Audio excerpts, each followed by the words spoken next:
Circuit house মোড়ের দরবেশ কলোনিতে আমাদের প্রবাসী নেতা আমাদের সোলোমানের উদ্যোগে আজকে এখানে 150 পরিবারের মাঝে শুকনো খাবার বিতরণ করা হচ্ছে।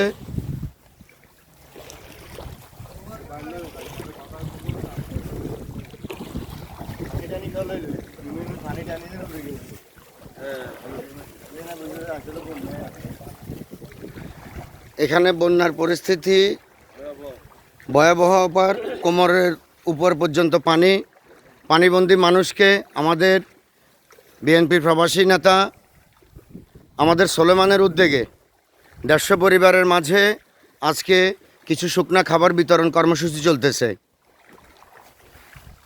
কোনোভাবেই এই বুক সমান পানি থেকে মানুষের বের হওয়ার কোনো উপক্রম নেই। আমরা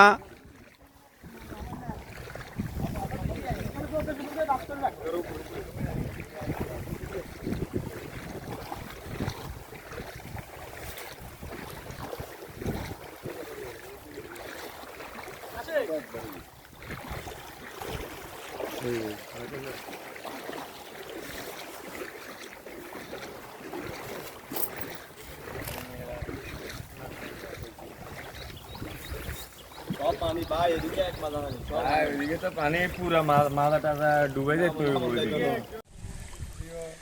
এলাকাবাসী আমরা সারা বাংলাদেশে যেখানে যেখানে বন্যা, আমাদের তারেক রহমানের পক্ষ থেকে নির্দেশনা, আমাদের কেন্দ্রীয় ভাইস চেয়ারম্যান মোহাম্মদ সাদা নির্দেশনা, আমরা প্রতিটি এলাকা আমরা যতটুকু পারতেছি আমরা সাহায্য সহযোগিতার হাত বাড়িয়ে দিচ্ছি। এখানে শুধু এখানে সাধারণ জনতা এবং সাধারণ সে প্রবাসী সে আমার সাথে তারও সহযোগিতা আছে, আমরাও এখানে সহযোগিতা করেছি। আমরা চাই যে সবাই মানুষের পাশে দাঁড়ান। আজকে নোয়াখালীর অবস্থা খুবই খারাপ। এখন এইটা হচ্ছে এখন প্রাইমারি, এরপরে আরও বিপদ আসতেছে। আমাদের পানি তো ইন্ডিয়া ছেড়ে দিচ্ছে, দিন দিন খালি পানি বাড়তেছে।